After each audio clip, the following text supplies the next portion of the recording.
This episode, Understanding Caulk.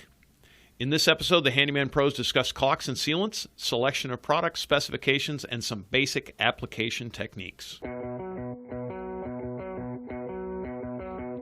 Welcome to the Handyman Pros Radio Show, home improvement and maintenance tips from the pros.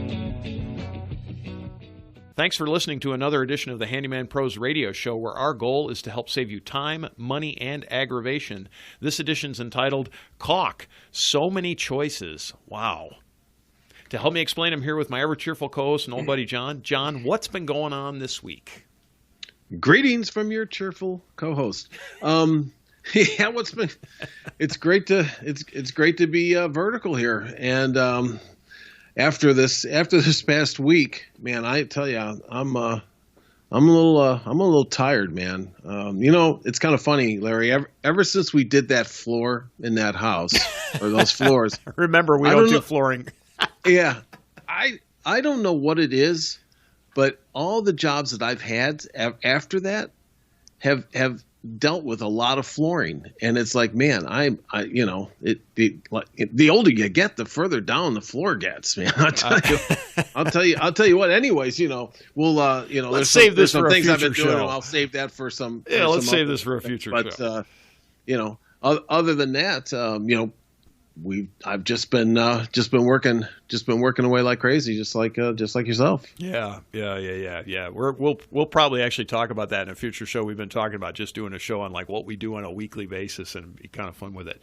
Well, this week we got a message on our Facebook group from Dana Renee, and Dana asks. She said, "Hi, I'm just started listening to the show and would love if you would do one on caulk, both interior and exterior." And this is one, John, we hadn't talked about. She said specifically what to use around a tub and shower, 100% silicone versus the various different DAP tub caulks, and what the heck's the difference, and then trim caulks. There are so many choices, what to choose for what, and if you can, specific details about brands. So you and I, we've had this discussion before. This is a huge topic, right? I mean, there are how many choices? Oh my gosh! When I go into the big box stores, you're looking at what appears to be, like 100 different types of caulk, and you sit there and you look, and you could spend 2 hours there, just in the caulk aisle and try to figure out what to use. Just go ahead and keep reading all the labels. Unless you're like me and you need 3 pairs of glasses to read this little fine print on that stuff. I have spent, you say 2 hours, I've probably spent that much time picking out the right products for specific things. So we wanted to, we kind of laugh, right? Basically, if you've got a job and you need something sealed in your house, or what is it? If there's a job in your house that you need done, it probably comes in a tube. Yeah, something like that.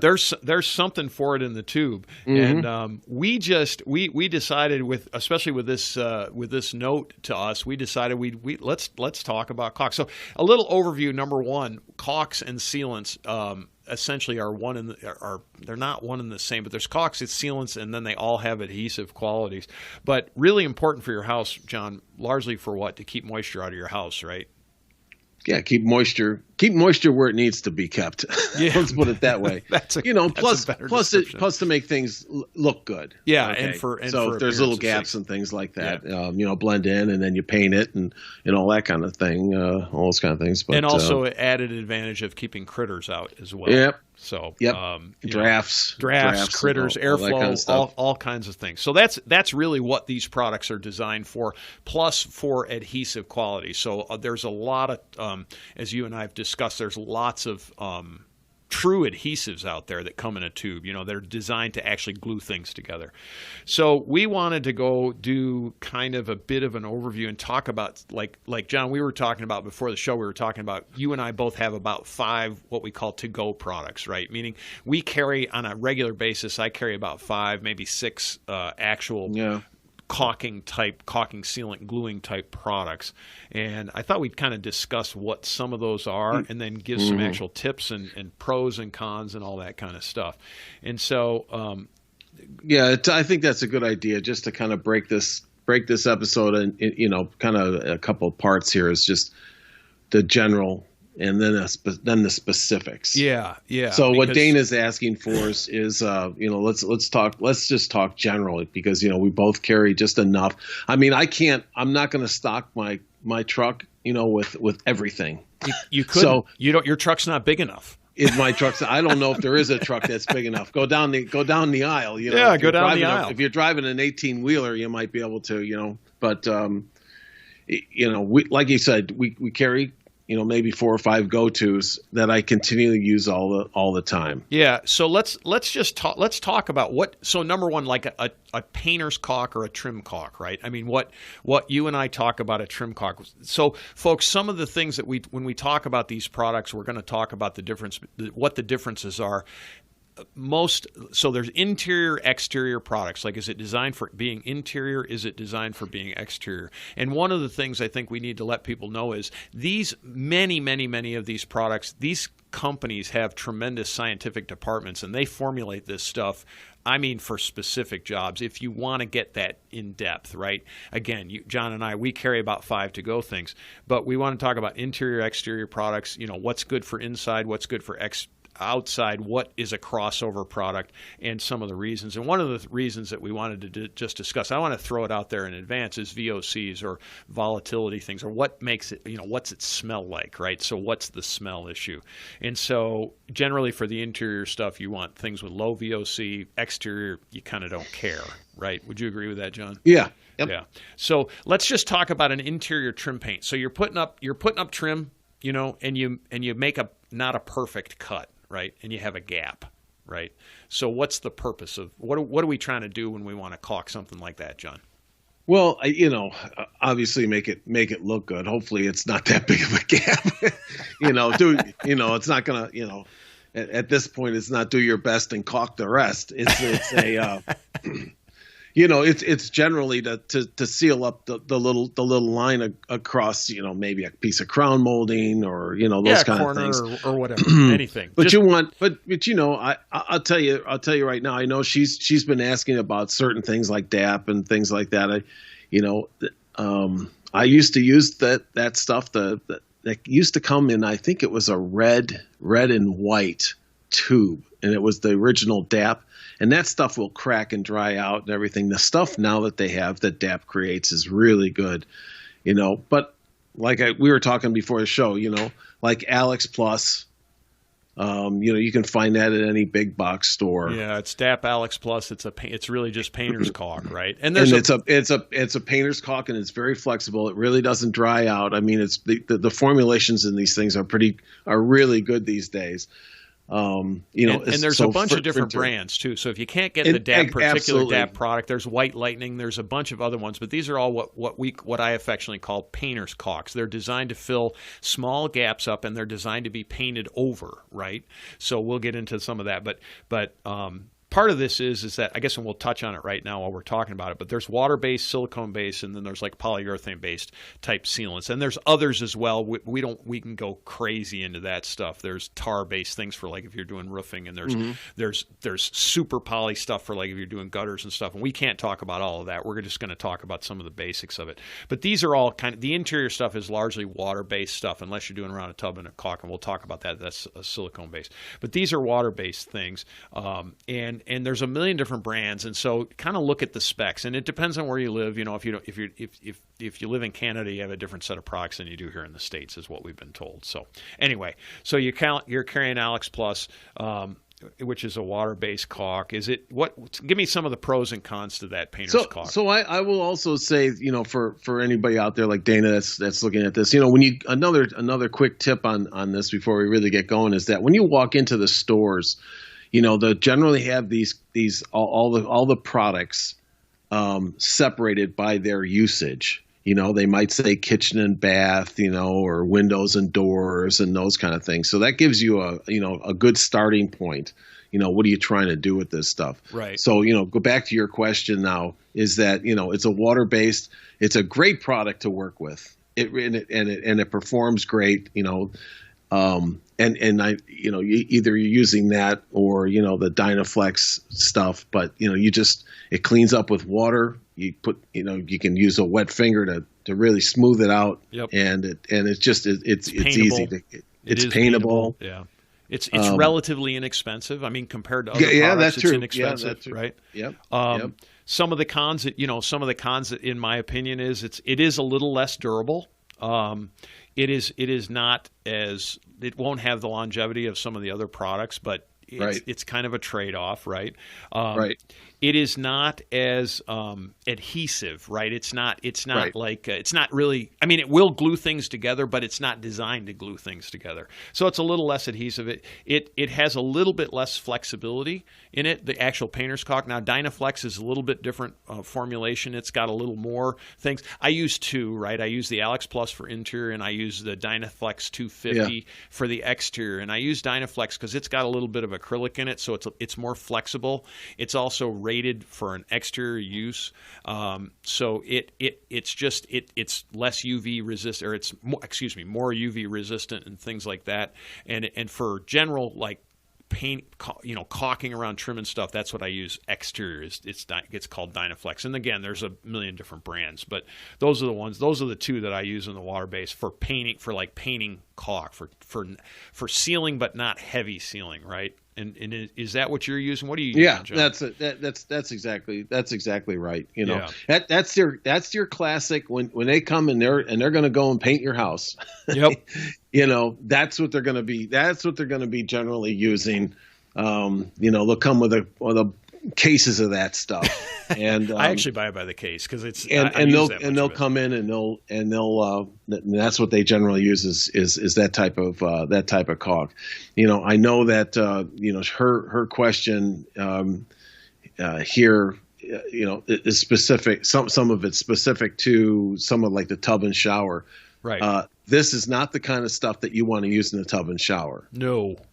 Because it will deteriorate with water. Yes. With that kind of water. Right. So that's a whole nother that's another topic here that we'll talk about. Well, so that goes back. So those are the first two of my go-tos. My 5 or 6 go-tos are the paint-based ones, right? Exactly. So you got those two that are just really, if you're going to paint or trim, those are great. Those are great products for that. So let's talk about, to directly answer her question, let's talk about an actual where you really want to seal something, like so in a bathtub or a shower surround or a backsplash for a sink where you have a high moisture content.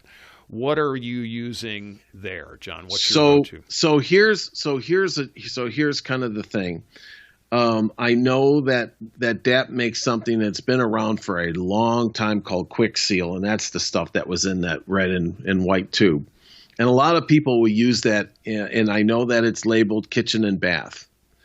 Well, the problem is with that stuff, and I've used this extensively, especially when I was an aircraft mechanic. We used to use this just for interiors of the airframe.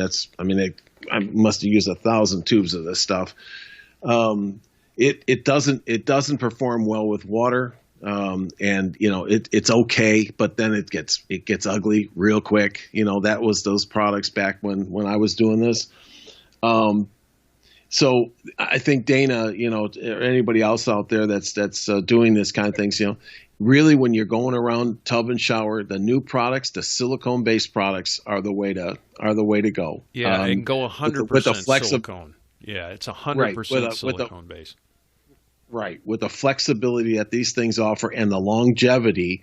And there's also, some of them, when you look at it, they're very resistant to mold. Yes. And that's something else you want to really take a look at on there. If you're going to do this, and scrape off all the old caulk that's around, let's say, the bathtub to the tile that's coming down, scrape that all off, and then use a good silicone that's resistant to mold. And there is some difference, and then Larry, there's a tip on how to apply that, right? Yeah, let's get into that tip a little more, but we'll get into that tip in a second. But and what John, do you know how they make that stuff anti-mold? The actual chemistry behind it? They keep mold out. Yeah, well, they actually add it. Man, this is why people listen to the Handyman Pros radio show, because John's quick wit. Yeah, they don't put mold in it. Well, they don't put mold in it, but they actually put an antimicrobial chemical in there, right. and it actually will. It doesn't stop the mold, but it severely limits the amount of mold. Yeah, they have a vaccine. They have a vaccine in there. They have a vaccine. Yeah, there you go. So that's really when you're going for a heavy sealant, you want to use 100% silicone. Now, some of the pros to the biggest pro is that it is the best thing to do for water sealing, right? Is 100% silicone. It actually comes in a variety of colors, right? So there's various different colors. So if you're doing an interior project, say you're doing a bathroom, you've got a white shower surround, you can get it in white, you can get it in there's a rainbow of colors. And same thing if you're doing an exterior color, you can try to match the exterior color at least as close as possible. It is good for both interior and exterior stuff. Again, read the specifics on the labels to understand exactly which ones. Some are a little more UV resistant than others. So it's good that way. It's also highly adhesive, right? And again, we talked about flexibility already, but it is highly adhesive. So if you've got a piece of trim strip or something, you just want to glue it up, or you've got a backsplash. I actually just glued a backsplash to the wall using 100% silicone. I just made an S-shaped thing on it and stuck it to the wall, and trust me, it's not going well. It'll go somewhere, but you're going to rip the drywall out. You're going to rip the paper off the drywall to get it done. Some of the cons, John, what are some of the cons to silicone-based products?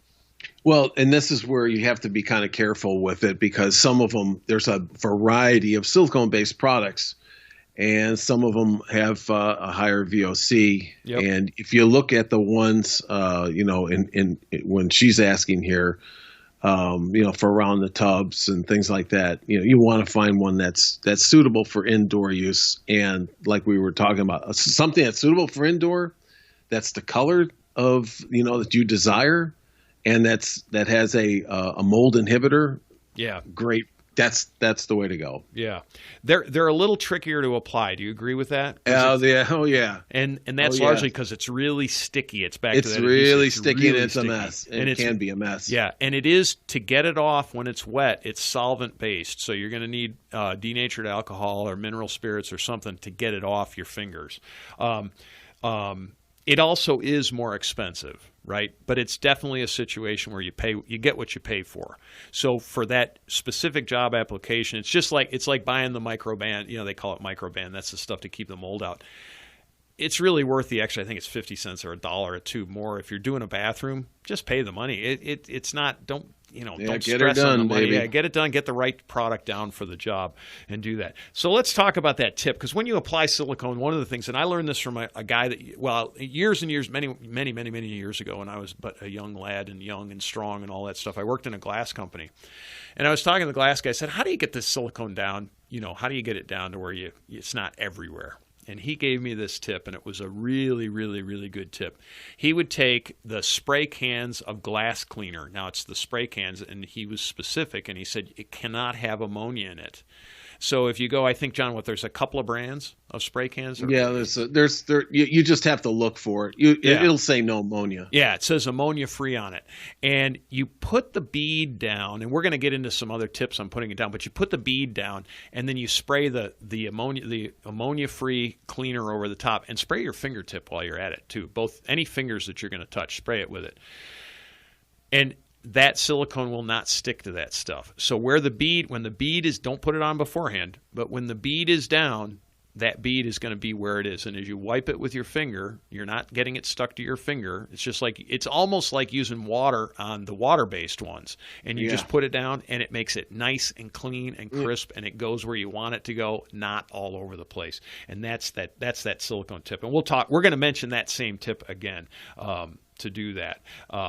So, John, there was the last. So I carry 100% silicone clear, and I generally carry like a white for a bathroom or something like that. Those are the twos that I go to, but they're all 100% silicone.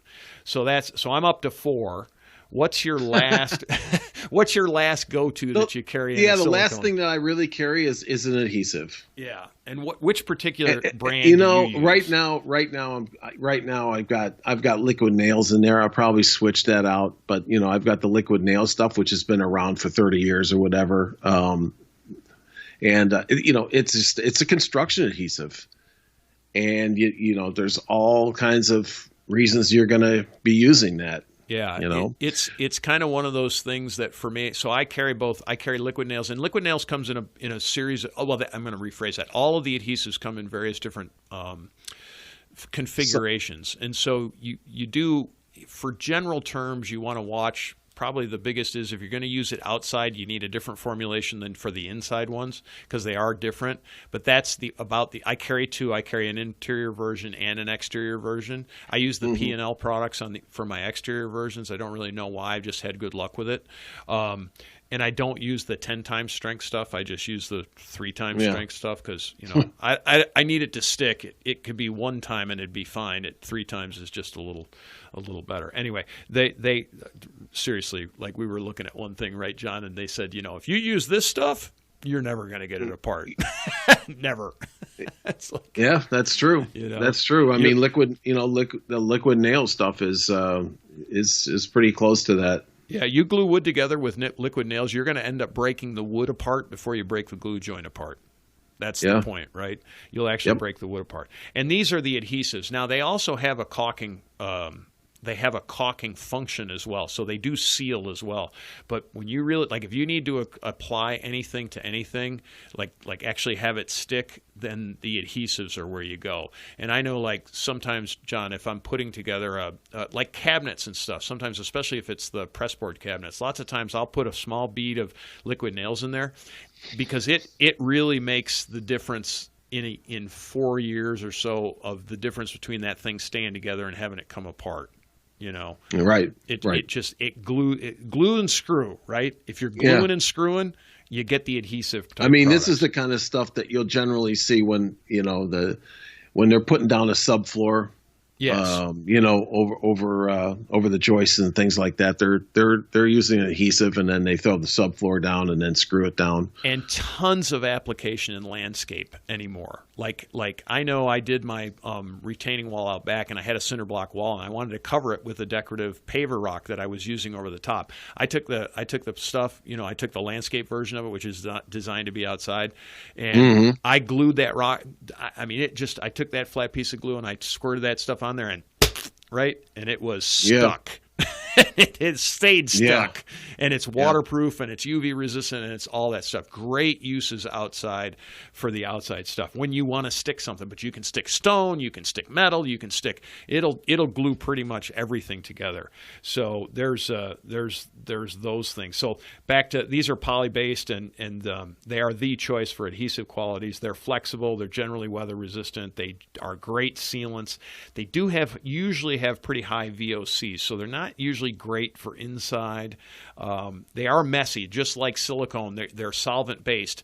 And actually, we were watching one video, and the guy said, if you get this on your shoes and you walk through the house, you better clean it up before it dries. Otherwise, you're going to have spot marks where you walked forever. Because you'll never get it off.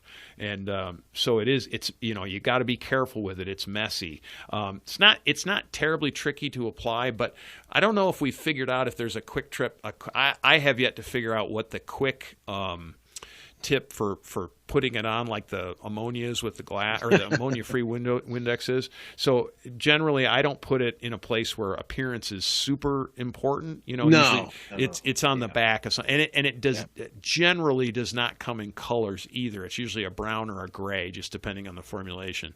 So wear gloves. Yeah, and wear gloves is actually wear the nitrile gloves or something like that. It is a bit expensive too, but again, you get what you pay for. It really, really is. When you need to glue something together, it's the choice. And I mean, it's good, really good stuff for that.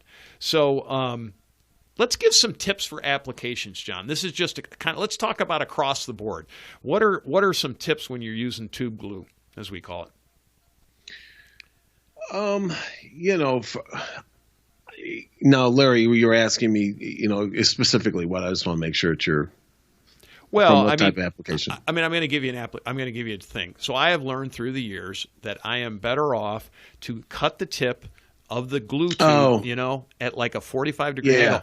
But I make sure that the opening is really, really small, because what I have found is a little product goes a long way, right? Yeah, no, I see what you're Yeah. asking. Yeah, that's absolutely. Now, I will say this: using the cutter, if you're trying to do something where it shows, using the cutter On the on the gun. caulking gun, if you're using a caulking gun, No don't do bueno. that. Yeah, no Yeah, good. don't do that. Don't do that because you'll never get a good. Always cut it with a knife is what I do. And But be careful too, by the way. yeah, Um, and then you've got to on the adhesives you've got to cut them and then poke them with a poker because Yep. they have a seal on the end of the tube before the nozzle, so you got to open it up. Yeah, they have a But metal, they have a metal seal. Actually, you have but to I agree puncture with you. I always try to cut a small, 45 degrees and go from there. Now, if it's an adhesive and I'm kind of blowing and going, it's like clip it and let's go. Right, right. You know. It's funny. I talked about for gluing a that caulk and things around a tub, yeah, really small because it yeah, goes a long it way. goes a long way and it piles up quick. Yeah. Then we all, again, be sparing because I always find I always wipe it off and I go, why did I put so much down? Right. Like, I can't put this back in the tube. yeah, right, exactly. And then, you fill up nail holes and stuff, but still you end up with this big, huge gob on your finger, which you then throw away, Right. which is just kind of like, okay, whatever. So be sparing. We did a quick tip on using backer, right? So if you happen to have a gap Right. that's a little too wide, you can get there's a poly product out there called A little foam, a little foam, round piece of insulation looking thing that Yep. You can buy in a bag. Yep. So if you've got And a so if really you- big gap, put some backer Yep. in there, and then fill it within. And I like to use too when I'm using, especially when I have a bigger gap, like I'm doing if I've made a mistake and I'm doing a big gap, I usually like to, especially for painting. Now this is mostly my tip for painting. I use multiple layers. So the first time I put it down, I let it dry up a little bit, and then I'll come back and smooth it back out with a second because I never can seem to be able to get it really smooth in one lick on a big gap, like a backer gap. So I usually Right. use multiple layers, and that's mostly painter's caulk. So if I'm using painter's caulk, I'll do multiple layers to get it looking really nice and smooth. Those are just some of my general tips for all types of caulk. If we're doing water-based stuff, John, how do you smooth it out? What's the way to smooth it out?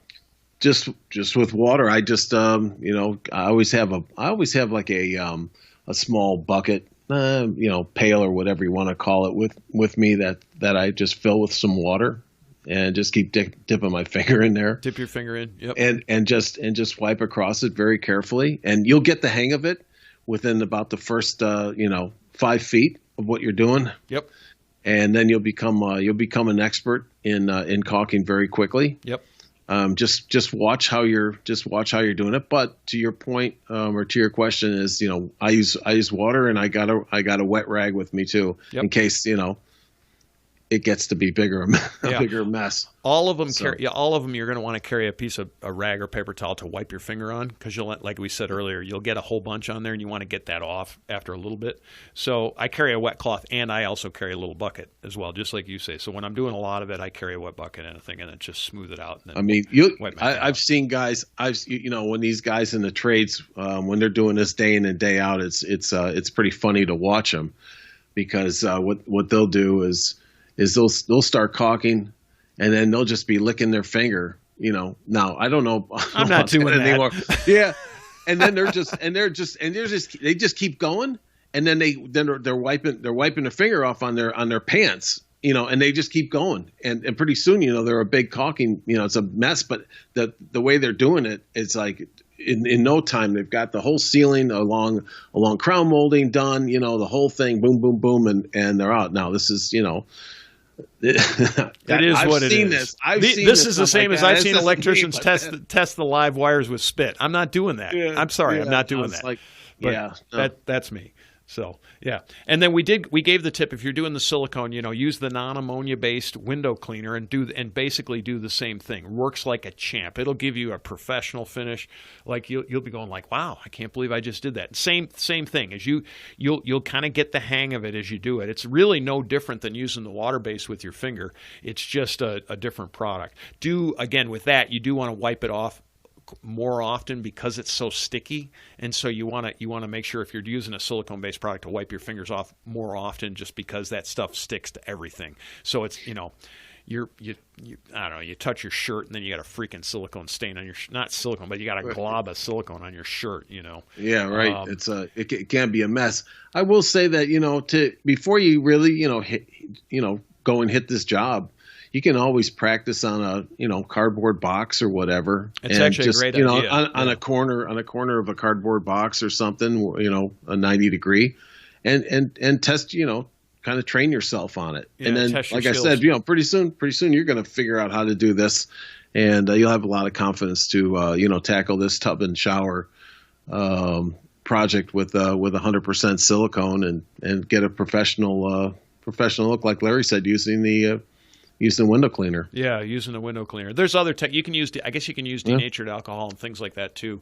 But we've just had really, really good luck with the non-ammonia window cleaner. And then for the poly products, probably the biggest tip is just make sure when you apply it to what you want to glue together, and try not to get anything anywhere else, because it's yeah. It's really more of a glue than it is a sealant. I mean, you can seal with it, but you want it concealed. You want it behind things. If you really want to do it and you want to make it look, you want to glue something up and you want to make it look really good, glue it up with the poly and then caulk it with either silicone or paint caulk. Either way, and then so use both. Do a composite job. Do both things, because the adhesive side will adhere, and then you can do your trim work with the other stuff. So that's it. As we said, don't get it on your shoes and walk across somebody's hardwood floor. Not a good idea in any way whatsoever. So that's a little lesson from the field, right, John? Been there? Oh yeah, I just experienced that. So final thoughts, John. Well, I think a couple final thoughts is that there are specific products, okay, for everybody else that's listening, out there, that's that we really didn't hit. There are other products out there. You want to read about them. That Larry, you were bringing it up earlier about stuff for gutters. There's that type of caulking for concrete that's self-leveling. There's all kinds of different things that we generally don't carry, but for the specifics, like we started out with the show, was we got the general and then you got the specifics. So we carry, what we're talking about, the 5 that we generally carry, but then there are specifics for roofing. Then there's specifics for gutters. Then there's specifics for concrete. Then there's specific polys for stone and all kinds of other things and foam. Blah, blah. I mean, it's not. This isn't a chemistry show. But this is there's all those kind of specifics. But I think the takeaway is to when you go down the aisle, you'll see how they're separated. And the other part that my takeaway is read the directions. Yeah, read the directions. Because as you said, Larry, there is some pretty cool chemistry behind all this that these companies employ that you want to read about, and there's very specific things for specific products. And then, as we talked about, there's the general things that we do. So, John, I have a question for you. So I just used half my tube. What do I do now? Well, don't throw it. Don't throw it in the neighbor's bushes or anything. Is there a way to cap a tube? Yeah, if this isn't, especially in the silicones. Okay, so so since we were talking about that, I have struggled for a long time, and I still struggle with this. Of how to recap, especially a caulking, a regular tube. That you're using at caulking, because all the products that we talked about come in like little containers too. You can just squeeze them with your hand, things like that. But I went back to using like a 3-inch construction screw, and just screw it in the end. Yeah. I just put it down there, and then I pull it out of there and hope for the best.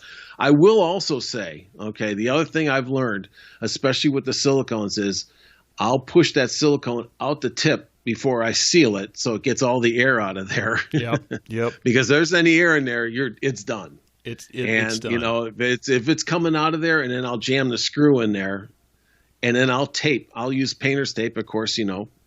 As we know, that painter's tape is good for everything but painting. Yeah, everything but painting. That's right. just tape up the screw in there, and that way it seems to work pretty well. And I think that you mentioned earlier that there is some kind of a shelf life on these things. Yeah. That if you don't use the rest of the tube in a certain amount of time, it really does go bad. Yeah, pretty much, and specifically for the polys and the silicones. The painter's caulk seems to last a pretty long time. The painter's caulk I've had great luck with. Yep. I just throw some tape across the top and I'm going. But all the rest of that stuff, boy, I'll tell you, and then when do they go bad? When you need them next time. when you're you should have been here yesterday. Then it was still good. But no, it's like, forget it. So those are the kind of things that I kind of struggle with. But in this job that we do, we're using this stuff constantly. Yeah. Yep. And enough that it's still going. I think the last thing about sealing it and leaving it is don't let it freeze up if you're in the climates and you got it stashed in your garage or outside or something like that, because that'll take it out too. Yeah, that's true. You need to keep it. It does. Freezing is bad for all of the caulks. You don't want them frozen. The heat not so much, but the freeze side is a bad thing. So yeah. Well, all right. I think that's going to wrap this one up, John. We hope you've enjoyed this episode of the Handyman Pros Radio Show. Join our Facebook group at Handyman Pros. Send us an email, questions at Handyman Pros Radio Show. Go to our homepage, leave us a voice message. That's at handymanprosradioshow.com. And other than that, John, the other day I was actually out using some poly glue, and I had put it down on the ground, and the spaceship landed right on it. Are you coming over to help me with it? Liquid nails, man. That thing's going nowhere. It's going nowhere. Are we looking at it, or are we taking it apart? That is the question of the day. Ladies and gentlemen, if you've enjoyed this podcast and have derived some value from it, here's 4 things you can do. 1, tell your friends about this podcast. 2, hit subscribe on your podcast player. While you're there, leave us a review. 3, subscribe to our newsletter by going to handymanprosradioshow.com and click on the subscribe button. We'll inform you of upcoming events, shows, and give you actionable tips for maintaining your home and property. And 4, send us an email with your questions to questions@handymanprosradioshow.com. That's handymanprosradioshow.com. That's our show for this week. Thanks for listening. We'll see you next week on the Handyman Pros Radio Show.